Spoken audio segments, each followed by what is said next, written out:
یہ دو مختلف ایک مٹیریل لائف ہے اور دوسرا اسپرچل وے آف لائف ہے. تو میں آیا تھا پالیٹکس میں، اور میں نے جب آیا تو اس سے کافی دیر پہلے اسٹڈی کیا کہ وہ جو ہمارے نبی صلی اللہ علیہ وسلم کا دور تھا مدینہ میں، تو وہ کیا چیزیں تھیں جو انہوں نے، وہ کیوں اللہ ہمیں کہتا ہے کہ اس نبی کے راستے پہ چلو، ان کی سنت پہ چلو، ان کی شریعہ پہ چلو، کیوں کہتا ہے اللہ؟ تو وہ میں نے آنے سے پہلے ہی اس نتیجے پہ پہنچ چکا تھا کہ اللہ ہماری بہتری کے لیے کہتا ہے.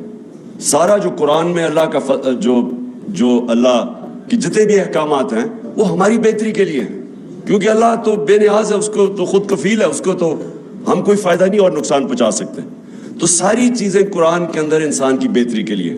آپ اس راستے پہ چلیں گے جو آپ نماز میں کہتے ہیں کہ اللہ ان کے راستے پہ چلا جن کو نعمتیں بخشی، ان کے نہیں جو دوسرے راستے پہ چلے گئے.